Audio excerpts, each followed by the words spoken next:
যুবক ভাই, বৃদ্ধ বাবা যারা রয়েছে, মাইকের আওয়াজ যতদূর পর্যন্ত যায় রে মা, কথাগুলো একটু দিলের কান দিয়ে শোনার চেষ্টা করবা রে মা। তোমারও বাল্যকালের বান্ধবী রয়েছে, আমারও বাল্যকালের বন্ধু রয়েছে।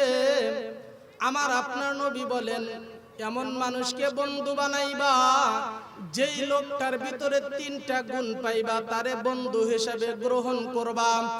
এক নাম্বার গুণ হলো, যেই বন্ধুর কাছে গেলে তোমার ইলম বৃদ্ধি পাবে, যেই বন্ধুর কাছে যাতায়াত করলে তোমার ইলম জ্ঞানের বৃদ্ধিটা বাড়তে থাকবে, এমন মানুষ যদি পাও তাহলে তারে বন্ধু বানাইবা। দুই নাম্বার অর্থ হলো, দুই নাম্বার ওই লোকটারে বন্ধু বানাইবা যার ইবাদত দেখলে, আমল দেখলে তোমারও আমল করার আগ্রহটা বাড়ে। এরে যুবক ভাই, তুমি যারে বন্ধু বানাও সে যদি ইয়াবাখার হয়, সে যদি নেশাখোর হয়, তুমি যতই টাটকা ভালো হও না কেন, ইয়াবাখোর, গাঁজাখোর, নেশাখোর যদি তোমার বন্ধু হয়, বেপরদা একজন নারী যদি তোমার বান্ধবী হয় রে মা, এমন একটা সময় আসবে রে মা, ওই বেপরদা মহিলার সঙ্গে চলতে চলতে তুমি নিজেও ওই সিলেবাসের ভিতরে ঢুকবা। কথা বলেন ঠিক কিনা? আল্লাহ তাআলার হাবিব বলেন, এমন মানুষকে বন্ধু বানাইবা যেই বন্ধুরা দেখলে তোমার ইবাদত করার ইচ্ছাটা বাড়তে থাকে। এমন মানুষ পাইলে তারে বন্ধু হিসাবে গ্রহণ করবা। তিন নাম্বার হলো, তুমি যারে বন্ধু হিসাবে বানাইবা, যার কথা স্মরণ হলে নিজেকে আমলের দিকে ঝুঁকতে ইচ্ছা হয়, এমন মানুষকে বন্ধু বানাইবা। এরে মুসলমান, আমি পবিত্র কালাম থেকে যে আয়াতে কারিমা তেলাওয়াত করেছি, এই আয়াতে কারিমা নাজিল হওয়ার একটাই উদ্দেশ্য হলো, রে মুসলমান শুনে নাও, যদি বন্ধু যদি তোমার যদি ভালো না হয়, বন্ধু ভালো না হওয়ার কারণে দুনিয়ায়ও বিপদ, আখিরাতেও বিপদ।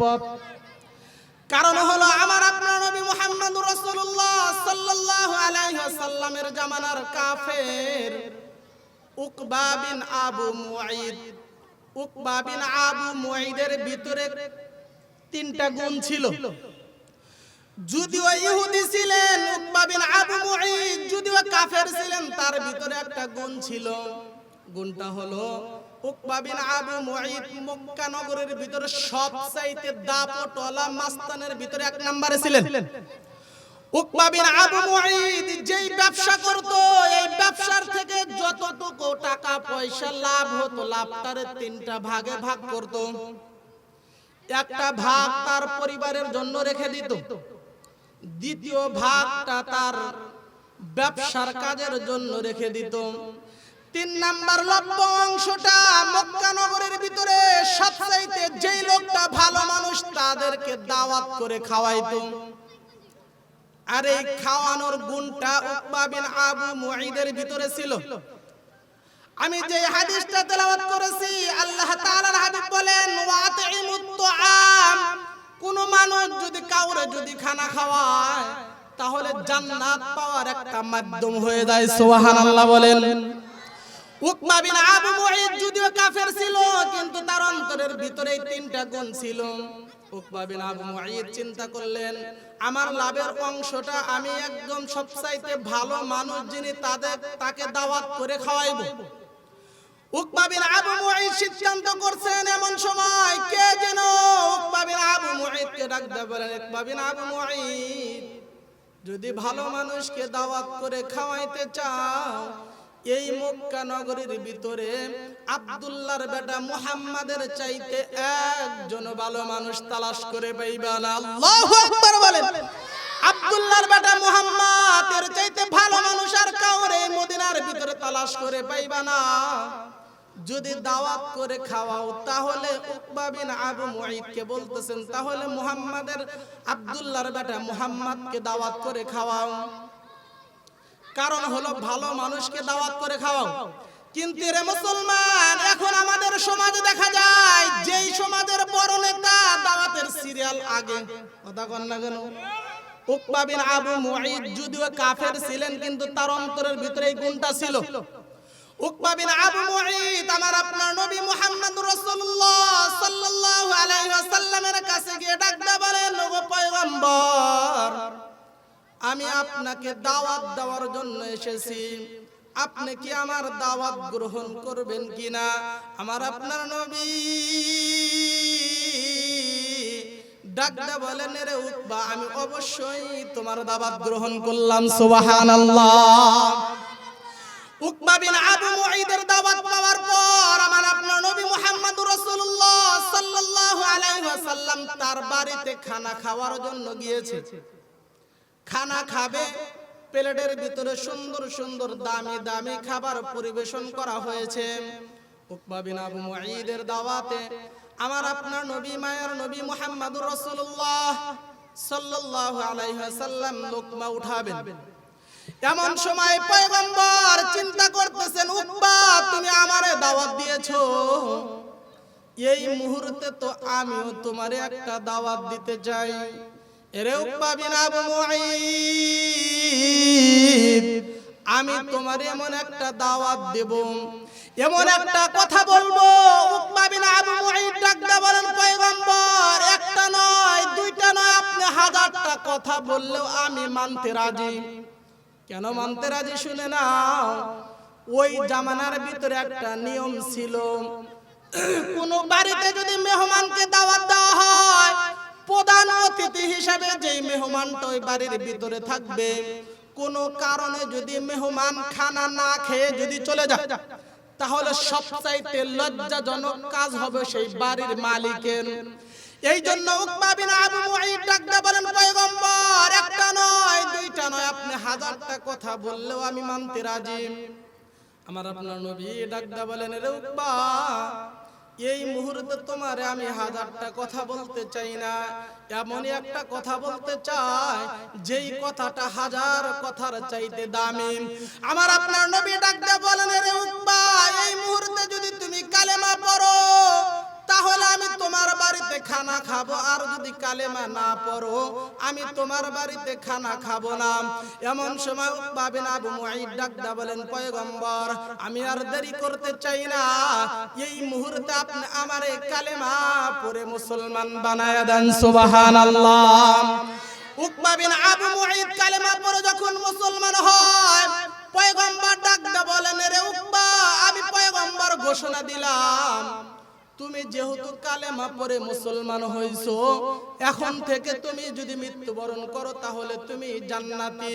কারণ হলো, যদি অন্য ধর্মের কোন লোক যদি কালেমা পড়ে মুসলমান হয়, লোকটার বয়স যদি 80 অথবা 100 দীর্ঘও যদি চলে যায়, তারপরেও লোকটার অতীতের সমস্ত গুনাহগুলোকে আল্লাহ তাআলা মাফ করে দিয়া একটা সদ্য বাচ্চা দুনিয়াতে জন্মগ্রহণ করলে যেই পরিমাণ নিষ্পাপ হয়, আল্লাহ তাবারক তাআলা তাকেও নিষ্পাপ বানায় দেয়। সুবহানাল্লাহ।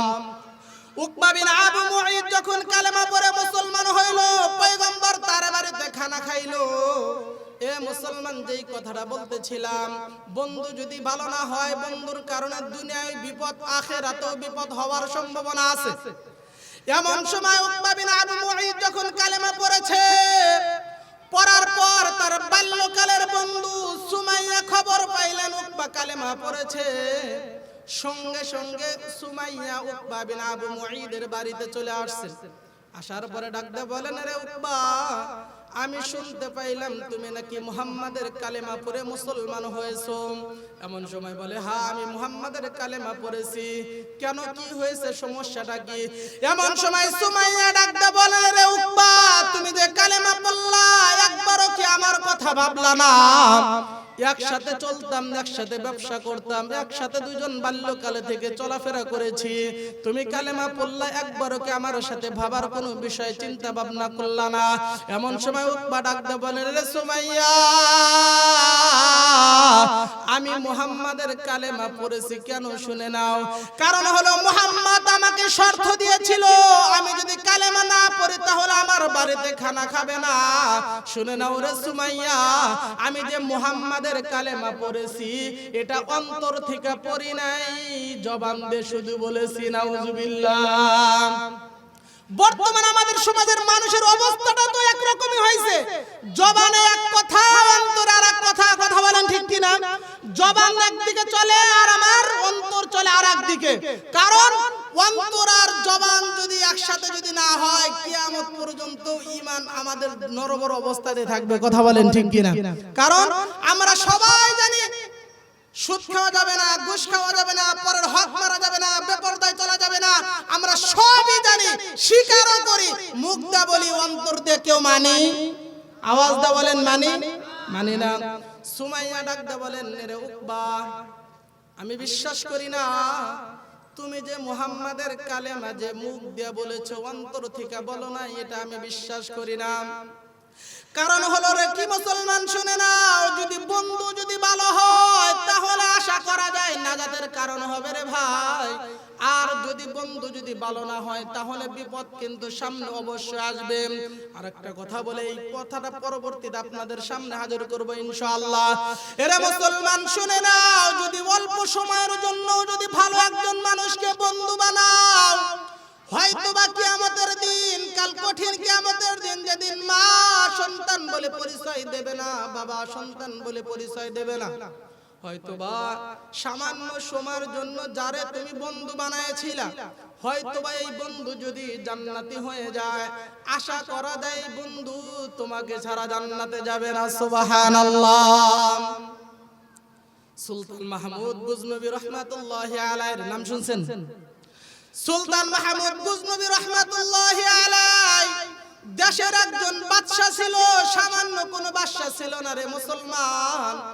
সুলতান মাহমুদ গজনবী রহমাতুল্লাহি আলাইহি শুধু বাদশা ছিলেন না, একজন তাহাজ্জুদ গুজারওয়ালা আল্লাহর ওলি ছিলেন। সুবহানাল্লাহ বলেন।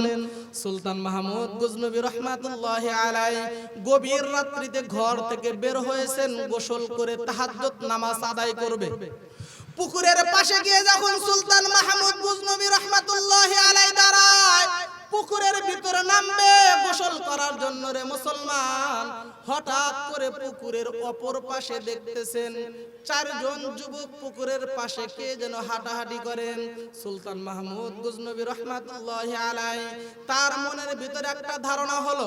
সুলতান মাহমুদ চিন্তা ভাবনা করতেছেন, আমার মনে হয় ওই যে যুবকগুলো পুকুরের ওই পাশে দাঁড়া রয়েছে, তারাও মনে হয় তাহাজ্জুদ নামাজ পড়বে, এই জন্য গোসল করার জন্য আসছে।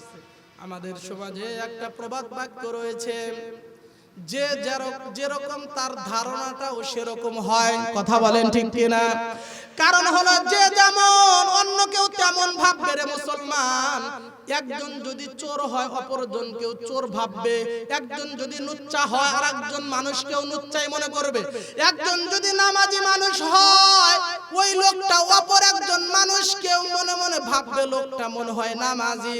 সুলতান মাহমুদ গজনবী রহমাতুল্লাহি আলাইহি তিনিও চিন্তা করলেন, ভাবলেন হয়তোবা যুবকগুলো তাহাজ্জুদ পড়বে, এই জন্য ঘুম থেকে উঠে গোসল করার জন্য পুকুরের কিনারায় দাঁড়াইছে। আর পুকুরের পাশে যেই চারটা যুবক দাঁড়ানো হয়েছেন, এই চারজন যুবক মনে মনে ভাবে অপর পাশে যেই বৃদ্ধ লোকটারে দেখা যায়, মনে হয় তিনিও মনে হয় আমাদের মতো চুরি করার জন্য এসেছে।